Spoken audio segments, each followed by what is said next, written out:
in your business.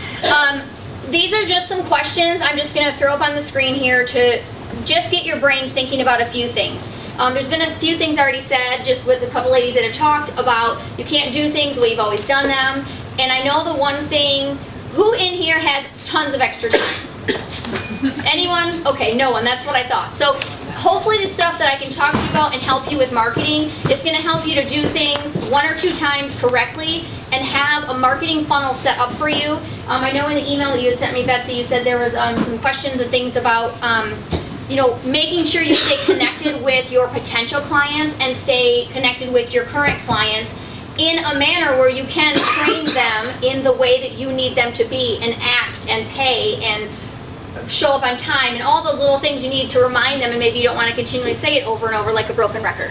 So a few questions that I just want to run by you.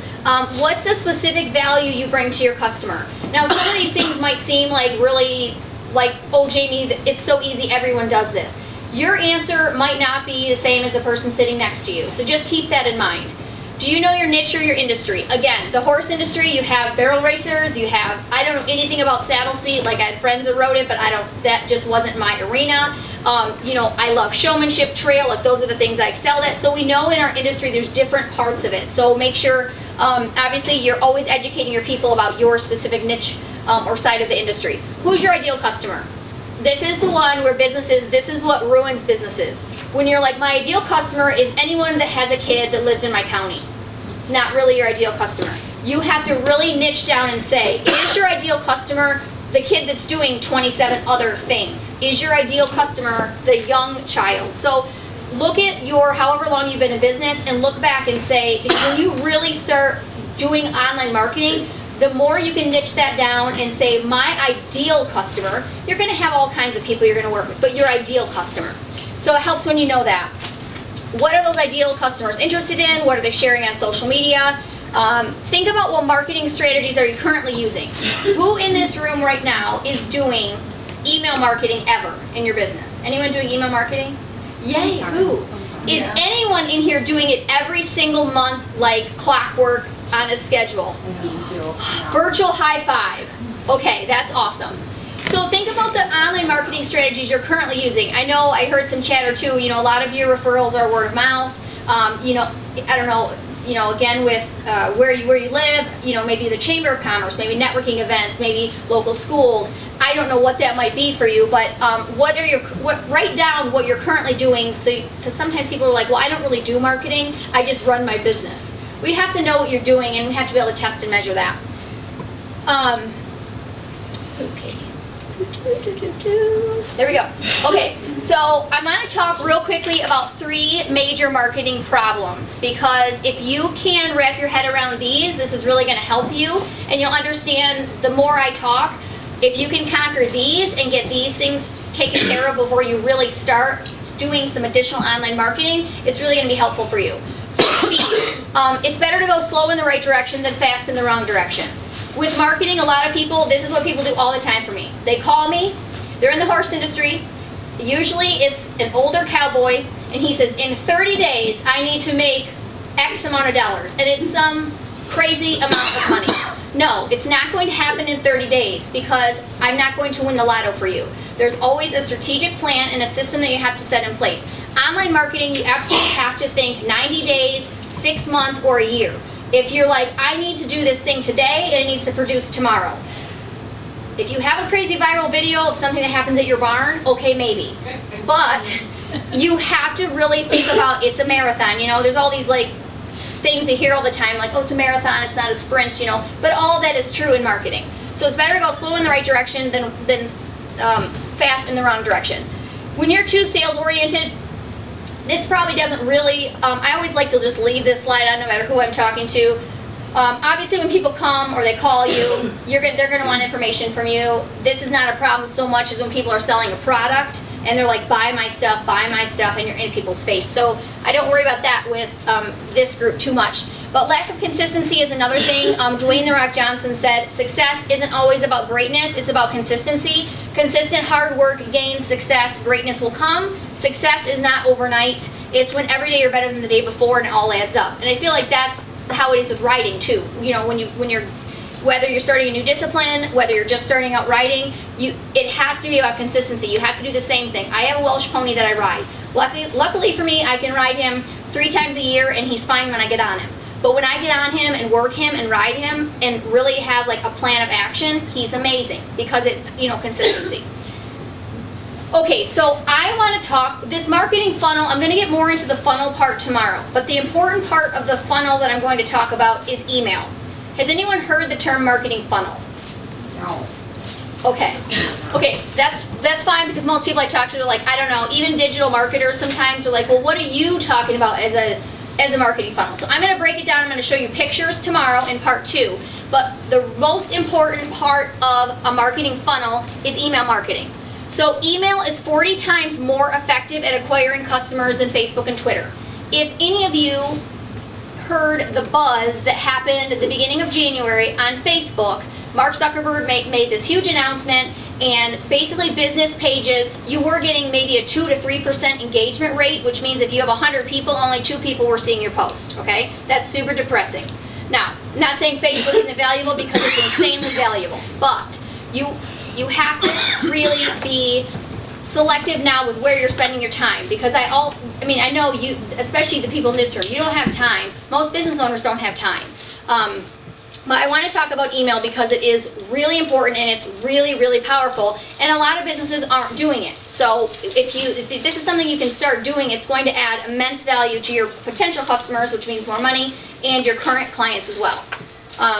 When it comes to purchases made as a result of receiving a marketing message, so just an email saying, hey, your first lesson is 50% off, or whatever that might be, email has the highest conversion rate at 66% when compared to social, direct mail, or more. So again, a conversion rate, a lot of times like there's lingo that us digital marketers talk about. A conversion rate is just, we're doing marketing, and the conversion rate is how many of those actually become sales for us. How many of those become new lessons, weekly lessons, whatever kind of program that we're running.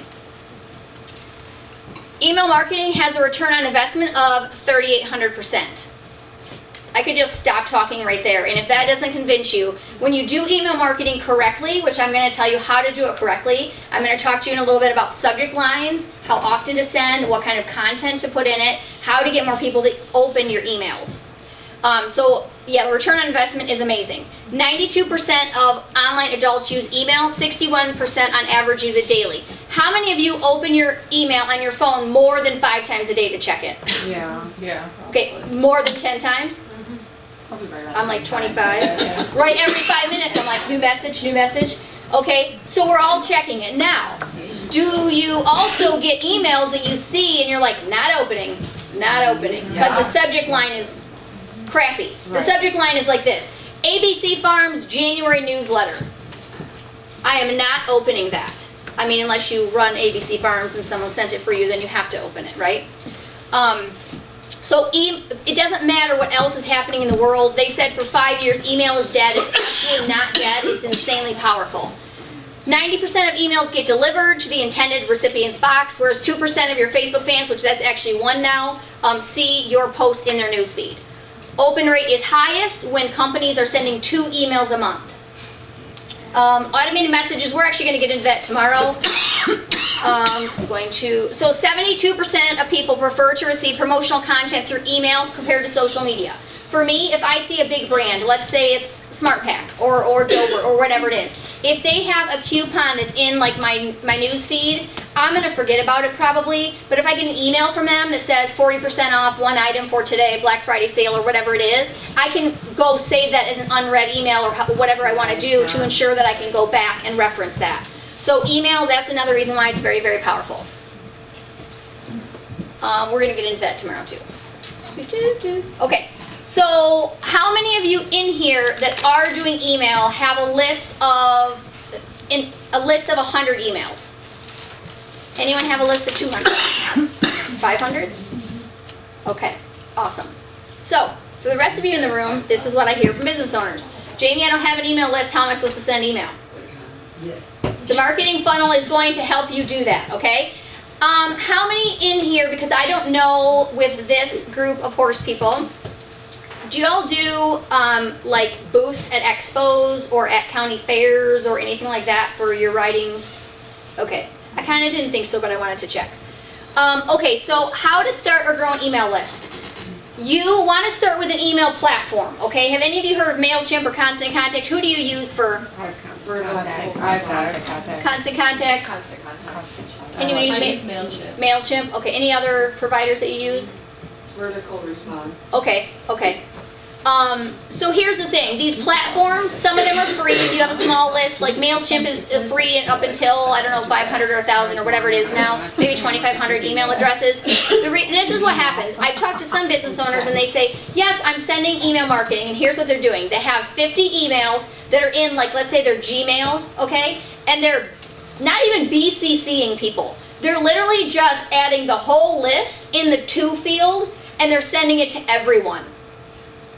Please never do that. Use an email platform. An email platform allows you to go in and create a beautiful template that you can use over and over every month, so you set it up one time, and then you're able to just go in and change the information each month or each week or however often you choose to send it. The other thing with an email platform, why it's important is this. If you're going to take the effort to create an email or pay someone to do that for you, you want to know what the results are. If you send 100 emails, you want to know if 40 people are opening it. Then from that those 40 people that open, you want to know what they're clicking on. So if you are sharing, like if you have, let's say, a coupon, or you're sharing a blog, or you're sharing 10 tips to tidy up the barn in the spring, or whatever blog you're sharing, you want to be able to see what people are responding to within your email.